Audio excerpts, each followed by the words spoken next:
जीवन तुमने दिया है, संभालोगे तुम। जीवन तुमने दिया है, संभालोगे तुम। आशा हमें है, विश्वास है, हर मुश्किल से विधाता निकालोगे तुम। जीवन तुमने दिया है, संभालोगे तुम। आशा हमें है, विश्वास है, हर मुश्किल से विधाता निकालोगे तुम। जीवन तुमने दिया है, संभालोगे तुम।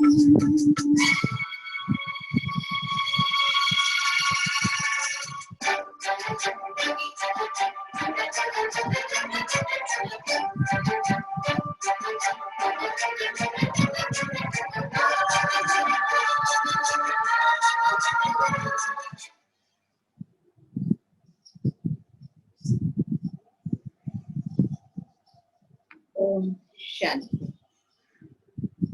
वर्तमान परिस्थिति में राजयोग के द्वारा मूल्यनिष्ठ एवं खुशी, चुनौतीपूर्ण परिस्थिति और अनिश्चित समय चिंता के मुख्य कारण है, जिस वजह से वर्तमान समय में रहने की जागरूकता कम हो जाती है। हम परेशान हो जाते हैं, हम जल्दबाजी में निर्णय लेने लगते हैं जो कभी हानि भी हो जाती है। परंतु मेडिटेशन हमें ताकत देता है परिस्थितियों को उसी प्रकार से स्वीकार करने की जिस प्रकार वह है। हम जागरूकता से परिस्थितियों पर प्रतिक्रिया का व्यक्त करने का हम समझते हैं, परंतु हम अज्ञानता से निर्णय नहीं ले पाते, जिसके कारण हमें बाद में पछताना पड़ता है। अशांत मन में अत्यधिक विचार उथल पाथल भी कर देते हैं, जिससे मानसिक एवं शारीरिक शक्ति भी हमारी कमजोर हो जाती है। हम थके हुए, बेचैन महसूस करते हैं, परंतु मेडिटेशन कराने से अशांत मन को शांति की प्राप्ति होती है। तो हमें आवश्यक है मेडिटेशन को अपने जीवन में हम स्थान दें, मन के विचारों को स्थिर करने का हम प्रयास करें। एक स्थिर मन उत्साह व शक्ति का केंद्र है, जहाँ सकारात्मकता एवं कलात्मकता का जन्म होता है। मेडिटेशन से मन में बैठे हुए तनाव को दूर कर सकते हैं, मन को फ्रेश और क्लीन कर सकते हैं। थोड़ा सा हम विचार करें, क्या हम मुस्कुराहट के लिए अतीत को वापस ला सकते हैं? दूसरी बात हम विचार करें, क्या 2-3 घंटे के बाद हम मुस्कुरा पाएंगे? दोनों बात को थोड़ा हम अच्छी तरह से विचार करें। यह भी हम सोचें कि हम इसी क्षण मुस्कुरा सकते हैं। हाँ, वर्तमान में मुस्कुराने के लिए हमारी मानसिक स्थिति जागरूक होनी चाहिए। जागरूकता से हम कार्य करें। जैसे हम एक किसी कमरे में जाते हैं, उस कमरे में लड़ाई झगड़ा और माहौल बड़ा ही अनुचित है। ऐसे कमरे में आप चले गए हैं, तो उस कमरे के माहौल को देख करके आपका मन भी बेचैन हो जाता है। फिर आप एक ऐसे कमरे में जाते हैं जहाँ बच्चे आपस में खेल रहे होते हैं, वहाँ का माहौल बड़ा अच्छा है। वहां आप जाते हैं तो आपकी मन की भावनाएं वो मधुर भावनाएं होती हैं। तो आपने देखा कि पहले के माहौल में आपको बेचैनी महसूस हुई, लड़ाई झगड़ा था। दूसरे में आप गए तो आपको मधुर भावनाएं महसूस होने लगी। इसी प्रकार से मेडिटेशन कैसे भी वातावरण में अगर हम उसे मन के अंदर स्थान देते हैं तो मेडिटेशन के द्वारा मन जो दूषित हो चुका है वो दूषित मन भी परिवर्तित हो जाता है। वातावरण दूषित है, वायुमंडल दूषित है, लेकिन दूषित वातावरण में भी, दूषित वायुमंडल में भी मेडिटेशन हमारे अंदर एक ऊर्जा को लाता है और वह ऊर्जा जो आसपास के वातावरण में भी फैलती रहती है।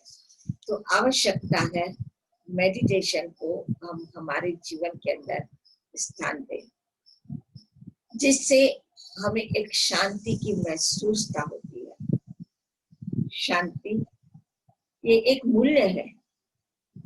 शांति झगड़े का न होना ही नहीं, ये मन की सकारात्मक स्थिति है जो हमारे भीतर है, हमारे आंतरिक में है, जो बाहर परिवार में शांति स्थापन करती है, जिससे समाज में व विश्व में भी हम फैला सकते हैं, क्योंकि वो आंतरिक है।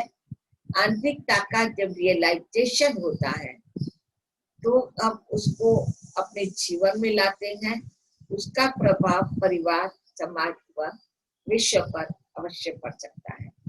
तो क्यों नहीं हम मेडिटेशन की एक आंतरिक यात्रा के द्वारा जो समाधान को ला सकता है उस समाधान की ओर जाएं। और जब आंतरिक शांति से कर्म करते हैं तो हम सफलताओं को भी प्राप्त कर सकते हैं। हम सकारात्मकता के साथ साथ नकारात्मकता को भी न लाएं। आप अपने मन में पूर्ण सकारात्मक विचारों को करें, जरा भी नेगेटिव व व्यर्थ विचारों को स्थान न दें।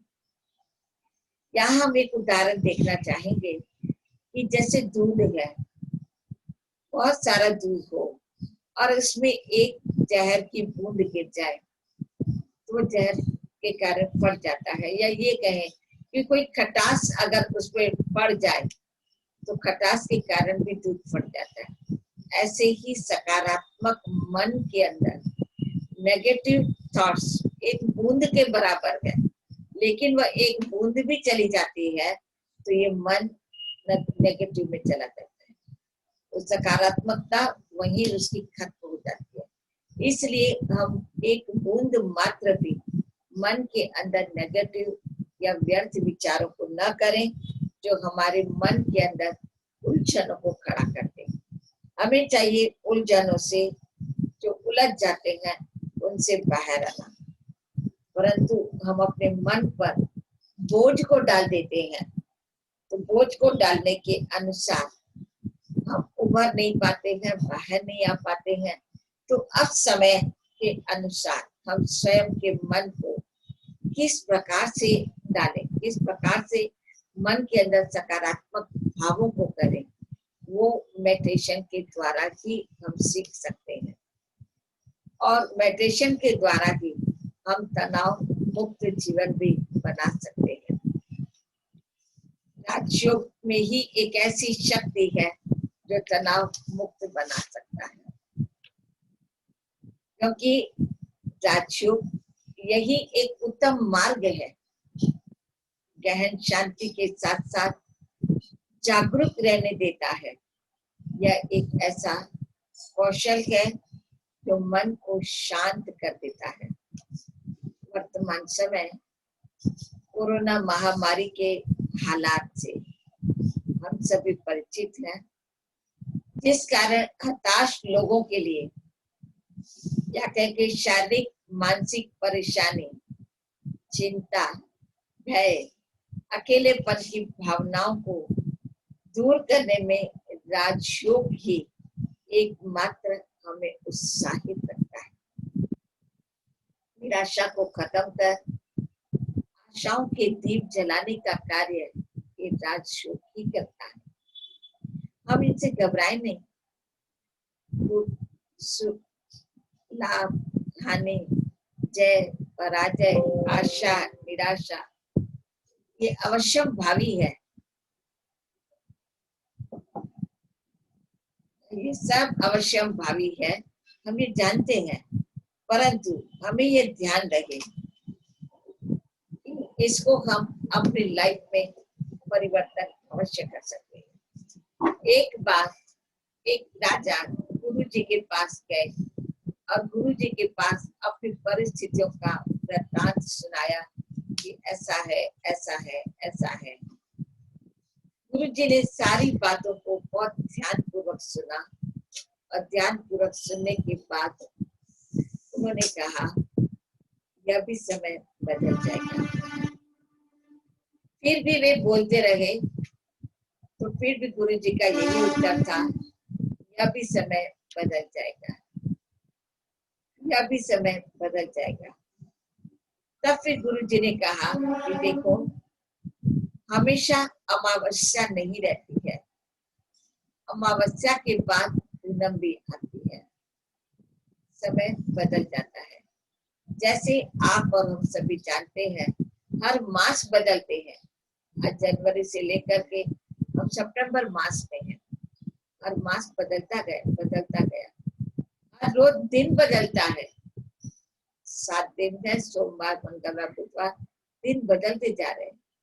तो मास बदलता है, दिन बदलता है, दिन और रात 24 घंटे वाला दिन बदला, रात आई, फिर दिन आया, ये भी बदल जाता है।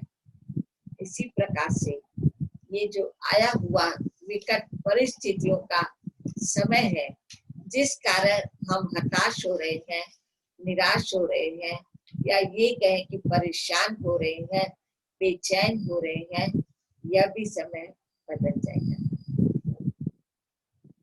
स्वयं के मन में शुद्ध और शुभ विचारों का संचार तो करें। हम सोचे तो सही, अपने मन के अंदर शुद्ध विचारों को करें तो सही। जो आया है वो जाएगा। तो ये परिस्थितियां भी जो आई है वह भी सब बदल जाएंगी।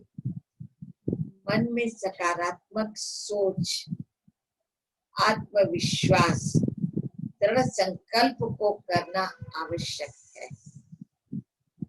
एक और कहानी को हम देखते हैं कि एक बार गुरु जी के साथ 4 शिष्य थे।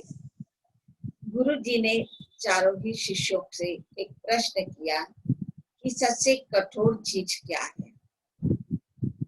तो पहले शिष्य ने कहा कि सबसे कठोर है हिमालय, जिसे कोई हिला नहीं सकता, जिसे कोई तोड़ नहीं सकता। दूसरे शिष्य ने कहा लोहा कठोर है, जो हिमालय को तोड़ सकता है। तीसरे ने कहा अग्नि, क्योंकि अग्नि लोहे को भी मोल्ड कर सकती है। चौथे ने कहा पानी, जो अग्नि को भी बुझा सकता है। लेकिन गुरु जी ने कहा इससे भी कोई कठोर चीज है। तब गुरु जी ने स्वयं ही बताया कि सबसे कठोर है संकल्प। अगर संकल्प में दृढ़ता है तो आप हर क्रिया को कर सकते हैं। पानी से आग को बुझा सकते, आग से लोहे को मोल्ड कर सकते, लोहे से पहाड़ को आप तोड़ सकते।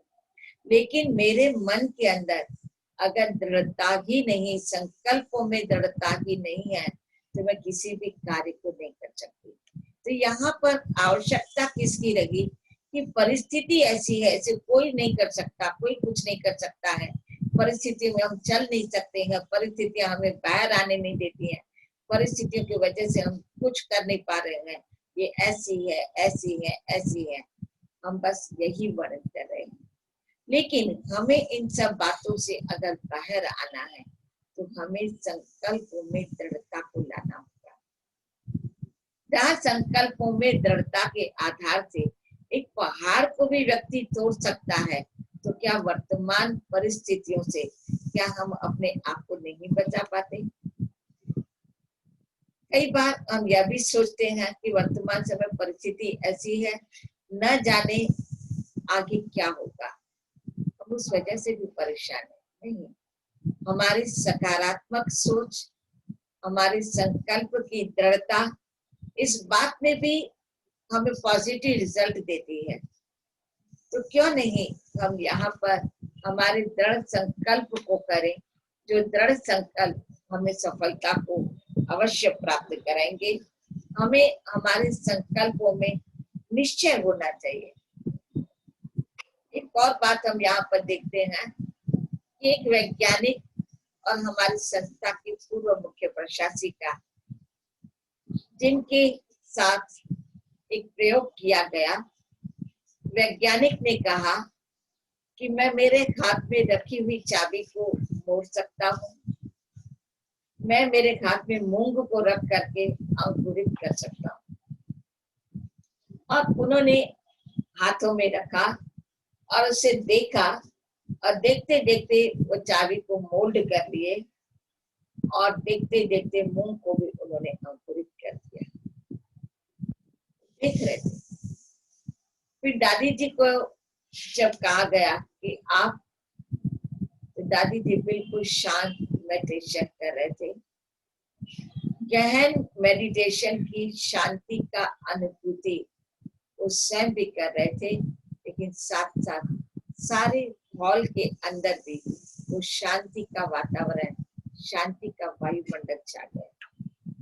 एक दृढ़ संकल्प शांति का जब लेकर के बैठे तो सारा माहौल शांत हो गया। तो ये शक्ति है राजयोग के अंदर। हाँ, ये राजयोग करने के लिए निश्चय बहुत आवश्यक है। हमारा निश्चय होना चाहिए। तो निश्चय के आधार से ही हम हमारे मन के अंदर उस शांति को भी ला सकते हैं।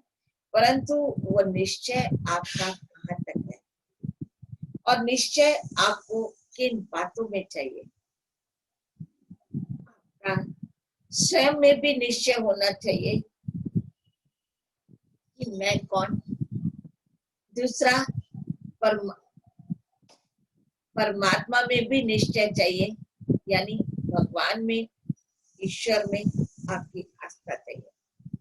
तीसरा, जो आप कर्म कर रहे हैं उस कर्म में भी आपका निश्चय चाहिए। चौथी बात कि हम इस सृष्टि पर आए हैं जहाँ हम अपने कर्म को कर रहे हैं, जिसे हम कहते पार्ट प्ले कर रहे हैं। एक ड्रामा होता है, एक एक्टर अपने पार्ट को प्ले कर रहा होता है, तो उसे पार्ट प्ले करने का पूरा निश्चय होता है। ऐसे ही हम भी इस सृष्टि पर आए हैं, यह भी एक ड्रामा है जहाँ हम कर्म कर रहे हैं, तो उसमें हमें पूर्ण निश्चय हो। और जब हमें यह पूर्ण निश्चय होगा, उस आधार से करते हैं, तो कहा जाता है कि निश्चय सफलता की पहली सीढ़ी है। अगर निश्चय है तो हमारी सफलता निश्चित है, और निश्चय ही हमारे जीवन में हिम्मत, साहस और उत्साह को बढ़ाता है। तो आप देखिए कि पहले सबसे आवश्यक हो गया निश्चय। किसी भी कार्य को करें, कैसी भी परिस्थितियों के बीच में, अगर हम अच्छे कार्य को करते हैं, अच्छे विचारों को करते हैं, आपने अगर अच्छा विचार किया है तो आप अपने विचारों में अडिग रहे, आप अपने विचारों से हिले नहीं, उसमें अडिग रहे, तो आपके अंदर उस कार्य करने का साहस और हिम्मत अवश्य आएगी, आपका उत्साह भी बना रहेगा। सकारात्मक चिंतन के आधार से राजयोग के द्वारा हम इन बातों को थोड़ा सोचें कि हर बात जीवन के अंदर संभव है। कई बार हम ये सोचते हैं कि ये तो असंभव है, ये संभव हो ही नहीं सकता। इतिहास के पन्नों को दौड़ाते हैं तो इतिहास भी साक्षी है कि भारत देश के अंदर भी कई महान आत्माएं होकर के गई हैं। उन सभी का इतिहास ये बतलाता कि हर बात को संभव समझ करके करते रहे। यहाँ तक कि हम नेपोलियन के उदाहरण को भली भांति जानते हैं कि नेपोलियन ने जब आलस्य पर्वत चढ़ना था, तो आलस्य पर्वत चढ़ने के लिए उनके सेनानियों ने कहा कि आलस्य चढ़ना असंभव है। तब नेपोलियन ने कहा कि असंभव मेरी डिक्शनरी में नहीं है, सब संभव है। और उस संभव शब्द के आधार से वे आलस्य पर्वत चढ़ पाए। तो जब जो असंभव चीज थी तो एक नेपोलियन संभव कर सका, तो क्या हम उनसे प्रेरणा नहीं ले सकते कि आज की वर्तमान परिस्थितियां भी, जो हमें लगता है कि किसी भी कार्य को करना असंभव नहीं है, ये सब असंभव हो चुका, ये सब असंभव है, लेकिन नहीं, हम प्रेरणा ले, सब संभव है। दूसरी एक बात यहाँ पर मैं बताना चाहूंगी कि जिसको हम इंग्लिश के शब्द में कहते हैं इम्पॉसिबल है। आप अपने पास अगर सुन रहे हो तो सुनते सुनते आप लिखिए इम्पॉसिबल, इकट्ठा शब्द आप इम्पॉसिबल लिखे, और अब इसी शब्द को आप 3 भागों में लिखें। पहले भाग में लिखे आई, दूसरे में लिखे एम, और तीसरे में लिखे पॉसिबल। आपने पहले इकट्ठा लिखा इम्पॉसिबल, इसी को आपने यहाँ 3 भाग में किया, आई, फिर एम और फिर पॉसिबल। तो जब आप इसको पढ़ रहे हैं तो आप ये पढ़ रहे हैं कि आई एम पॉसिबल, माना जो बात आपको ऊपर की लाइन बता रही थी इम्पॉसिबल, असंभव है, अब नीचे की लाइन आपको बता रही है कि संभव है। तो असंभव को संभव बनाना आपकी अगर ये लाइन कर सकती है, तो क्या आपका सोच, क्या आपका दृष्टिकोण, क्या आपका कर्म वह असंभव को संभव नहीं बना सकता? सिर्फ क्या लिखत तक ही हम संभावित हैं, लेकिन नहीं, जैसा हम सोचते हैं वैसा हमारा दृष्टिकोण बनता है, और जैसा हमारा दृष्टिकोण होता है वैसा हमारा कर्म होता है, और जैसा हमारा कर्म है वैसा हमारा व्यवहार भी होता है। तो हमें हमारे व्यवहार तक को बदलना है, तब ही जाकर के हम हमारी सफलता को प्राप्त कर सकते हैं। इसे कहते हैं कि आज हम एक ऐसी बात करें कि जब जागे तब सवेरा। अब तक हमारे जीवन के अंदर ये कहें कि अंधेरा था, कि कुछ भी अगर हम अभी करेंगे तो संभव नहीं है, कुछ भी करेंगे तो हम नहीं कर पाएंगे, कुछ भी करेंगे तो नहीं हो पाएगा, ये मन के अंदर हमारे अंधेरा था। लेकिन आज हम जागरूक हुए हैं, हमने सकारात्मक सोच करने के विचारधारा को सुना, आज हमने हर असंभव कार्य को संभव करने की विधि को जाना है। तो हम जागे हैं, हमारी जागृत अवस्था है। तो जब जागते हैं तो सवेरा कहा जाता है। तो हमारे जीवन के अंदर भी वह सवेरा है, हमारे जीवन के अंदर भी एक नया उदय हुआ। जैसे रात को सो करके आप सुबह को उठते हैं, सुबह के वातावरण को आप देखिए, तो पक्षियों का चहचहाना वो भी बड़ा मीठा प्यारा लगता है। सुबह को आप खिड़कियों से या दरवाजे से बाहर देखें तो सूर्य का गोल्डन येलो कलर वो भी आपके मन को लुभाता है। अगर आप सैर करने जा रहे हैं तो गार्डन के दोनों ओर अगर नजर दौड़ाएं तो वो कालीन भी, गार्डन का जो घास कालीन है वो भी आपको मखमली सा महसूस होता है। और सुबह उठने के साथ आप एक नई ऊर्जा को भी महसूस करते हैं। तो जब हर रोज हम इस प्रकार की महसूसता को कर सकते हैं, तो आज हम मन से जागरूक हुए हैं, तो क्या मन की जागरूकता हमें हमारी नई ऊर्जा को नहीं ला सकती है? अवश्य हमारे अंदर वो नई ऊर्जा को लाएगी, और जब वो नई ऊर्जा को लाती है तो हम एक नए कार्य को कर सकते हैं, और जहाँ नया कार्य हम कर सकते हैं तो वहां पर हम देखें तो सफलता निश्चित। या ये कहें कि आज मन मंदिर के कपाट यानी दरवाजे वो खुल चुके हैं, और जहाँ दरवाजा खुल चुका होता है वह प्रकाश स्वतः अपने घर के अंदर आता है। दरवाजा बंद है तब तक वो प्रकाश नहीं आ पाता। तो आज आप अपने मन के दरवाजों को भी खोल दें, जिस दरवाजों को खोलने के साथ आपके मन के अंदर एक सुकून आप महसूस करोगे और सुख और शांति आनंद का अनुभव भी कर सकते हैं। तो क्यों नहीं, ऐसा करने के साथ हमारे अंदर कुछ और गुण भी धारण हो सकते हैं। निर्भयता है, सहानुभूति है, संगठन में रहने की जो शक्तियां हैं वो भी हमारे अंदर जागृत होती हैं। तो उन शक्तियों को भी साथ साथ जागृत करें। ये भी कहा जाता है कि अगर हम ज्यादा चिंताओं को करते हैं तो कहा जाता कि चिंता से चतुराई घटे, दुख से घटे शरीर।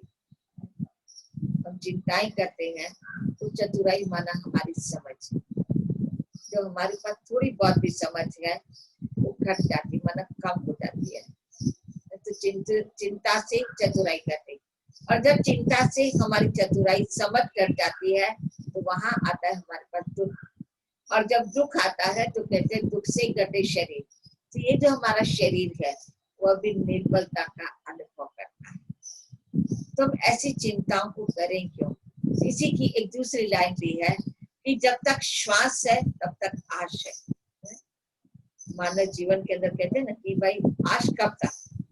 भले एक व्यक्ति ऑक्सीजन में है, एक आईसीयू में है, लेकिन आईसीयू में है, लेकिन तब तक आप आश बनाए रहते हैं। आप अपनी आश को छोड़ नहीं देते हैं क्योंकि वो श्वास ले रहा है। तो हम भी तो श्वास को ले रहे हैं ना।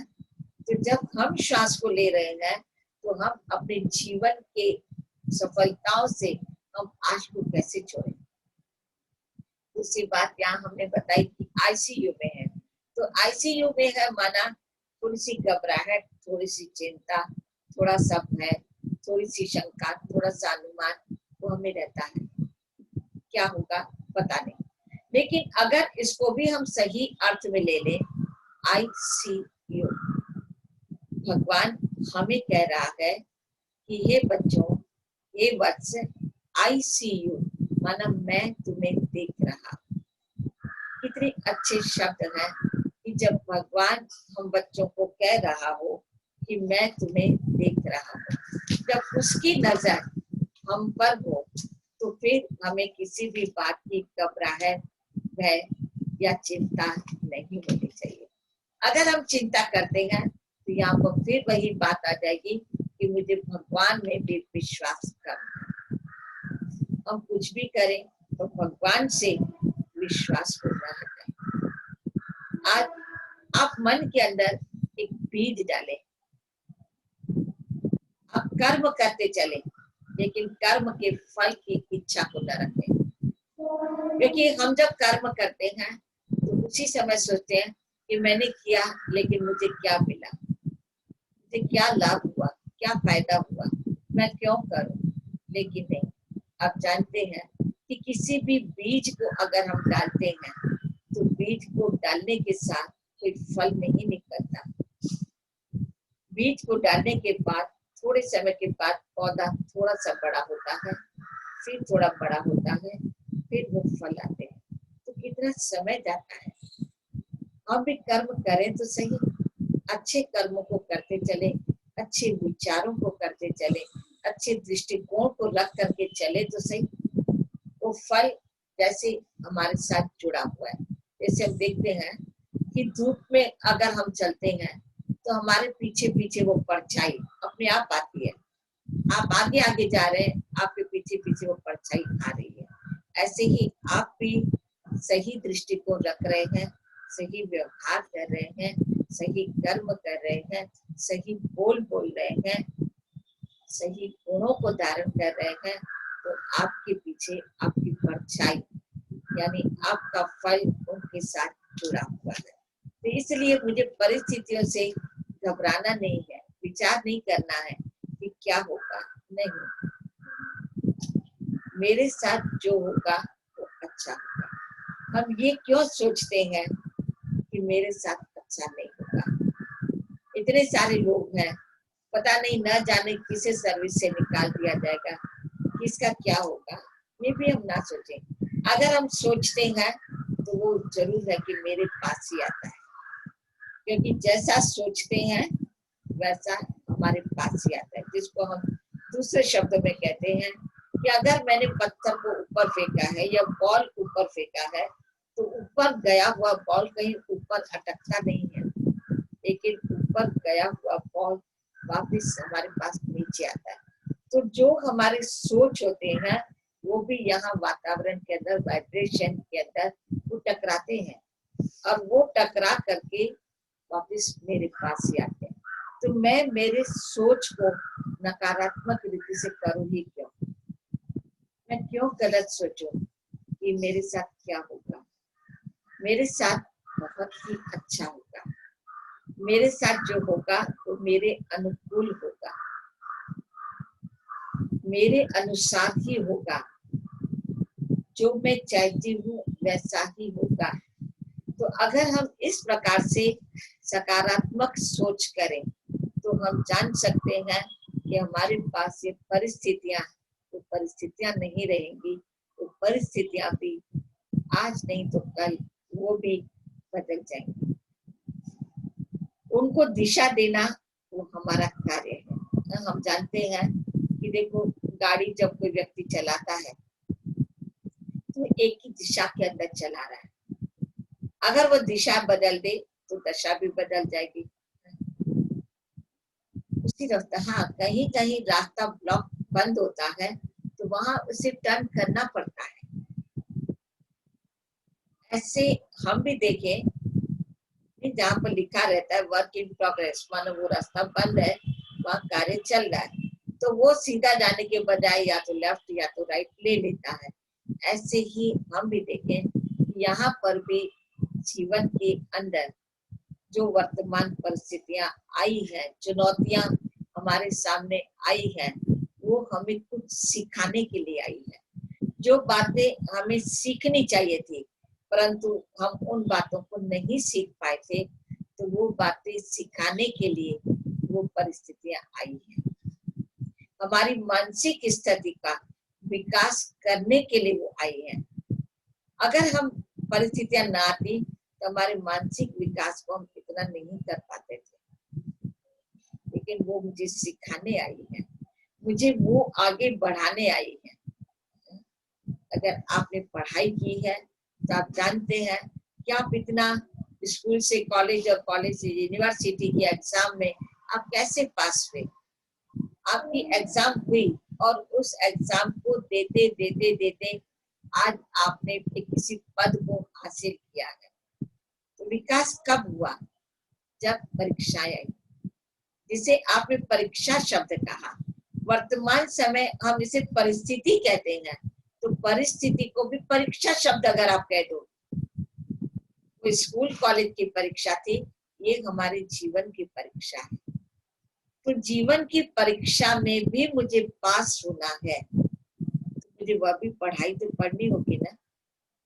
तो यहाँ पर कुछ गुणों की पढ़ाई कराने के लिए, आध्यात्मिक पढ़ाई कराने के लिए, कुछ मेडिटेशन की पढ़ाई करने के लिए, कुछ सफलता की पढ़ाई करने के लिए, कुछ सकारात्मक सोच की पढ़ाई जो आज तक हमने नहीं की, ये कराने के लिए ये परिस्थितियां हमारे आगे उपस्थित है। जिसे कहते हैं कि बार बार कहा जाता कि आत्मनिर्भर बनो, भारत आत्मनिर्भर बने, कहा जाता है, हम सुन रहे हैं, लेकिन कहाँ तक मैंने अपने अंदर उस आत्मनिर्भरता को बनाया है, कहाँ तक मेरा मन बना है। आत्मनिर्भरता हमारे आत्मिक बल से ही बन सकती है। आत्मिक बल माना मैं अपने अंदर अपने आप को पहचानूं। मैंने बाहरी रीति से अपने आप को जरूर पहचाना है कि मैं कौन हूँ, मैं क्या हूँ, मैं क्या कर रही हूँ, कहाँ जा रही हूँ, ये सब मुझे पता है। लेकिन जो इस बाहरी तन को चला रही है, जो भीतर छिपी हुई है, वो ऊर्जा, उस भीतरीय शक्ति को, उस प्रकाश पुंज को अभी तक मैंने जाना नहीं। और जब हम उसको जानते हैं तो वो हमारे अंदर एक आत्मबल बढ़ता है और वो आत्मबल हमें आत्मनिर्भर करता है। ये आत्मनिर्भरता हमें निराधार बनाती है। अभी तक जो हम आप चल रहे हैं वे एक दूसरे के आधार पर चल रहे हैं।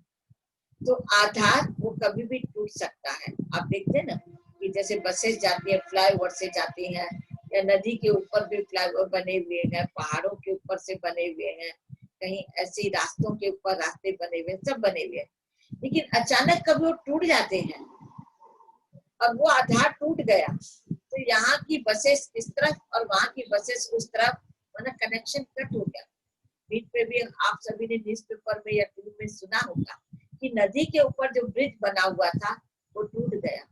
तो उस गांव के साथ संपर्क खत्म, क्योंकि वो आधारित था।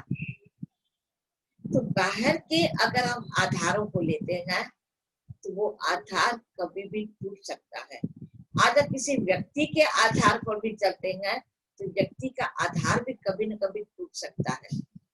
लेकिन आत्मबल का आधार, आत्मनिर्भरता का आधार, वो भी एक सेतु का ही काम करता है। वो भी आपको पास पहुंचाने का ही कार्य करता है। वो एक आधार एक ऐसा है जो आपका कभी नहीं टूट सकता है। वो आपको सही मंजिल पर पहुंचा सकता है। वही आपके जीवन के अंदर चुनौतियों के समय पर साथ दे सकता है। कोई साथ चुनौतियों में नहीं देता है, चुनौतियों के समय साथ आपका आंतरिक बल देता है। तो क्यों नहीं, जब इन बातों को हम जानते हैं, समझते हैं, तो हम उस आत्मबल को अपने जीवन के अंदर बढ़ाएं। आत्मबल ये हमारी सुरक्षा का साधन भी है, एक आधार भी है और उसमें मेरी सुरक्षा भी है। और जब मेरे अंदर आत्मबल है तो हम देखते हैं कि हम किसी की बुराइयों को, किसी की कमियों को, किसी के अवगुणों को नहीं देखते। वहां हम अपने अंदर, अपने भीतर को देखते हैं, हम अपने गुणों को देखते हैं कि मेरे मन के अंदर कितनी शांति है। मेरा मन उस शांति की अवस्था में, मन चेतन जो है वो अगर शांत है तो वो शांति के आधार से उस चुनौती का सामना कर सकता है। देखो हमारे वैज्ञानिकों को भी आपने देखा होगा कि नई बातों का जब इन्वेंशन करते हैं तो नई बातों का इन्वेंशन करने के लिए वो एकांत मतलब शांति के स्थान पर जाते हैं। वो अपने मन को भी शांत रखते हैं, स्थान भी शांत, तब वो किसी नई चीज का आविष्कार कर सकते हैं। तो हम यहाँ पर देखें, स्थान तो जो है हमारे पास वही रहेगा, लेकिन मन का जो स्थान है उसे हम शांत बनाते हैं। तो जब मन शांति का स्थान बन जाएगा, एक मौन का स्थान बन जाएगा, तो वो पवित्र विचारों का उत्तम स्थान बन जाता है। जहाँ हमारे मन के अंदर पवित्र विचार वो स्वयं ही आते रहते हैं, यानी जिसे हम कहते हैं अच्छे विचार, सकारात्मक बातों के विचार, वो अपने आप जन्म लेते हैं। तो क्यों नहीं हम हमारे मन को शांत रखने की कला को भी सीखें। अशांत तो सेकंड में हो जाता है, लेकिन शांत रखने की कला वो एक परमात्मा ही हम आत्माओं को सिखा रहे हैं। तो परमात्मा के भी समीप का अनुभव करना चाहते हैं, उनके भी हम संपर्क में आना चाहते हैं, तो हम हमारे मन को शांत बना करके रखें, तो अवश्य हम उससे भी इस शक्ति को भी प्राप्त कर सकते हैं। जैसे एक गाड़ी चलाने वाला फुल स्पीड से गाड़ी चला रहा है, हम भी गाड़ी में है, वो भी गाड़ी में है, लेकिन हम देखते हैं कि वो बहुत तेज गाड़ी चला रहा है, तो हम बैठे बैठे सोचते हैं, कई बार स्कूटर टू व्हीलर वाले इतना जिग-जैग करके इतनी फुल स्पीड से जाते हैं, तो देख करके आप डर भी जाते हैं, आप अनुमान भी लगा लेते हैं कि ये न जाने किसको टक्कर लगा देगा, वो खुद भी मरेगा और दूसरे को भी मारेगा। आप यहाँ तक भी अनुमान लगा लेते हैं। वो चला रहा है स्पीड से गाड़ी और आपके यहाँ मन के अंदर विचारों की स्पीड बड़ी तेज चली, और ये विचारों की तेज स्पीड भी उसका भी ब्रेक वो नहीं लग पाता है, तो एक मन का दूसरे मन के साथ वो एक्सीडेंट निश्चित है। तो क्यों नहीं यहाँ पर भी सकारात्मक विचार, हमारी साहस, हमारा हिम्मत, हमारा उत्साह वो एक ब्रेक का काम करता है। उस ब्रेक को हम यूज करें, हमारे मन के अंदर हम धैर्यता को बना करके रखें, हम थोड़ी प्रतीक्षा करें, थोड़ा धीरज, थोड़ी प्रतीक्षा, हमारी स्पीड को हम लेवल में रखें। हम स्पीड को ज्यादा बढ़ाए नहीं, वहां पर भी लिखा रहता है कि इतनी स्पीड के अंदर, इतनी गति के अंदर आप अपने वाहन को चलाएं। लेकिन लिखे हुए होने के बाद, हम पढ़ने के बाद भी हम स्पीड पर ध्यान नहीं देते हैं तो एक्सीडेंट निश्चित है। ऐसे ही मन के अंदर भी हमारे विचारों की स्पीड भी वो नॉन स्टॉप कर रहे हैं, जिससे ये भी हम कहें कि कई बार हमारे मन के अंदर नेगेटिव विचार, कई बार भूतकाल के विचार भी हमारे मन के अंदर 85% चलते हैं। पहले तो ऐसा था, पहले तो ऐसा था, पहले तो ऐसा था, पहले था, तो 85% हमारे विचार वही चलते हैं। 10% हमारे भविष्य के हम करते हैं कि वो कैसे होगा, वो ऐसा होना चाहिए, ऐसा होना चाहिए।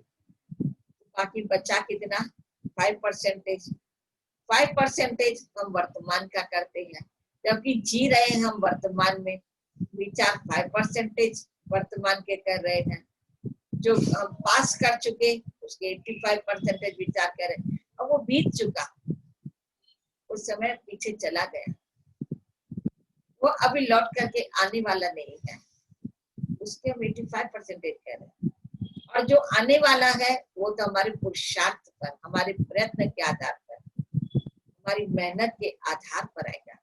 तो मुझे वर्तमान जो विचार करने हैं वो मेरी मेहनत के, मेरे पुरुषार्थ के, मेरे प्रयत्न के करने हैं कि अभी मुझे क्या करना है। हम अभी के विचारों को छोड़ करके 2 प्रकार के विचार कर रहे हैं।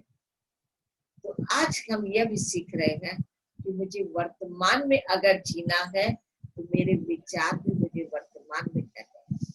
मेरे विचार भी न भूतकाल के करने हैं न भविष्य काल के करने हैं। जिसने अपने वर्तमान के अंदर जीना सीख लिया है तो उसका भविष्य, उसकी प्रारब्ध, उसका जो फल है वो निश्चित ही अच्छा है, क्योंकि जो अच्छा करता है वो अच्छा पाता भी है।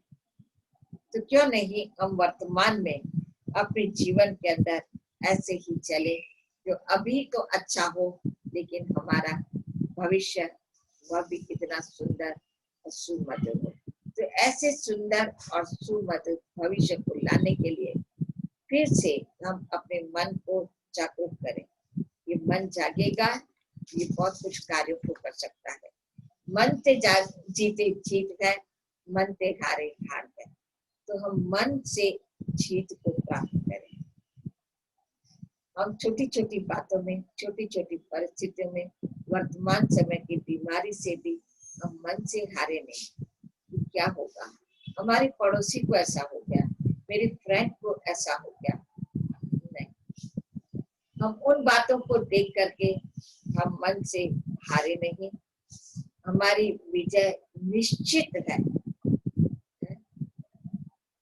अब बिल्कुल आप विचार करें कि मेरी विजय निश्चित है।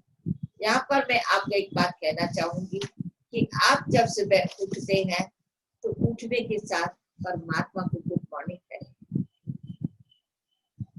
आँख खोल के कौन आपके पास सोए हैं, कौन सी चीजें पड़ी हैं, उस चीजों को, उन व्यक्तियों को ना देखें, लेकिन आँख खुलने के साथ आप परमात्मा के साथ गुड मॉर्निंग बना शुभ दिवस, आपके दिन की शुभ शुरुआत, और वो भी परमात्मा के साथ करें। आँख खोलने के साथ मन के अंदर उसको इमर्ज करें। साथ साथ वो सुबह मुझे प्रेरणा दे रही है, परमात्मा से मुझे शक्ति प्राप्त हो रही है, परमात्मा से मुझे बल प्राप्त हो रहा है, परमात्मा मुझे कह रहा है तुम्हारी विजय निश्चित है, तुम्हारी सफलता निश्चित है, जब ये आवाज हमारे कानों में आती है, तुम्हारी विजय निश्चित है, तुम्हारी सफलता निश्चित है, आप देखिए कि वो आपके अंदर एक नया उत्साह जागृत करता है, एक नई प्रेरणा को जागृत करता है। फिर आप जो दिन भर कार्य करते हैं वो कार्य नेक कार्य होते हैं। आप गलत कार्य कर ही नहीं सकते हैं, क्यों कि आपकी सुबह वो राइट वे में हुई है, वो सुबह आपकी अच्छी हुई है। साथ साथ हम सारे दिन के अंदर भी एक और बात को विचार करें कि सुबह उठने के साथ हम ये सोच रहे कि आज दिन भर जो भी व्यक्ति मुझे मिलेंगे, जिनके भी हम संबंध में रहेंगे, जिनके भी हम संपर्क में रहेंगे, उनसे मुझे प्रेरणा लेनी, मुझे उनसे कुछ सीखना है। और कई बार सोचे कौन मुझे क्या सिखाएगा, नहीं, हर व्यक्ति, हर वस्तु, हर साधन हमें सिखाता ही सिखाता है। आपने सुबह परमात्मा से गुड मॉर्निंग की और फ्रेश होने के लिए जाते हैं, आपके बाथरूम में नल लगा हुआ है, आप उस नल को देखें, वो भी आपको सिखा रहा है। अगर वो नल की दिशा ऊपर की ओर हो तो वो पानी ऐसे जाएगा, आपकी बाल्टी में नहीं भर पाएगी, लेकिन वह भी झुक करके आपकी बाल्टी को भर रहा है। शावर यूज करते तो वो भी देखो ऐसे झुका हुआ है, वो ऐसे ऊपर हो तो वो भी आपके काम करे, लेकिन वो भी यूं झुका हुआ है, वो भी झुक करके आपको पानी दे रहा है। तो जिसको सीखना होता है वो उससे भी सीख सकता है कि हम झुके बिगर, जैसे नल झुके बिगर मुझे पानी नहीं दे पा रहा, नल झुकने के साथ अनेकों की प्यास को बुझा सकता है, वैसे ही मुझे भी अपने जीवन के अंदर कुछ सीखना है, कुछ समझना है, कुछ आगे बढ़ना है, मुझे मेरी प्रगति करनी है, इसलिए मुझे अपने जीवन के अंदर झुकना है। झुकते हैं तो औरों को भी शांति दे सकते हैं, औरों के मन की प्यास को भी बुझा सकते हैं। अगर झुकते नहीं है तो पानी का नल देखो, बाहर आप देखो तो बाहर भी सारा पानी पानी हो जाता और आपके कपड़े भी सारे गीले हो जाते, कीचड़ कर देता है। नहीं झुकेंगे तो हम भी अशांति के वातावरण को बना पाएंगे, और अगर नल से हमने सुबह उठने के साथ झुकना सीख लिया तो हम वहां के वातावरण को भी शांत बना पाएंगे।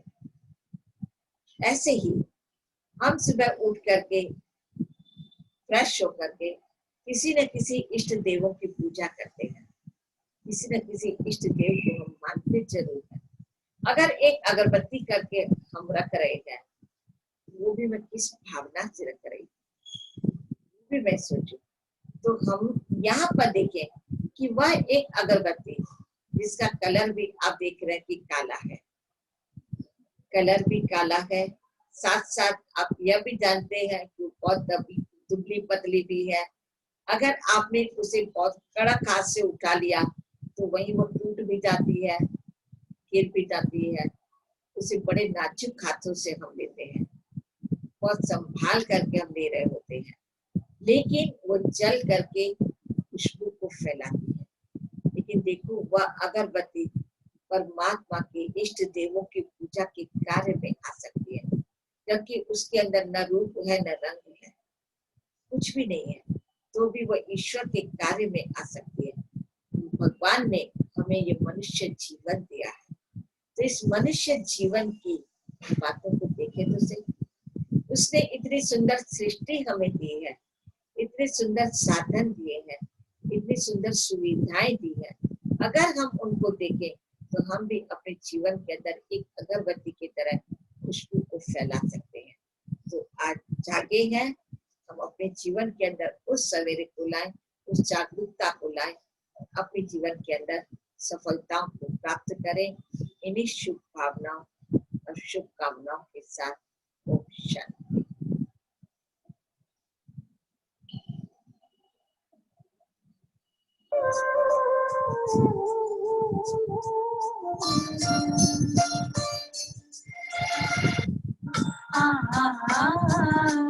जीवन तुमने दिया है संभालोगे तुम। जीवन तुमने दिया है संभालोगे तुम। आशा हमें है विश्वास है, हर मुश्किल से विधाता निकालोगे तुम। जीवन तुमने दिया है संभालोगे तुम। आशा हमें है विश्वास है, हर मुश्किल से विधाता निकालोगे तुम। जीवन तुमने दिया है संभालोगे तुम।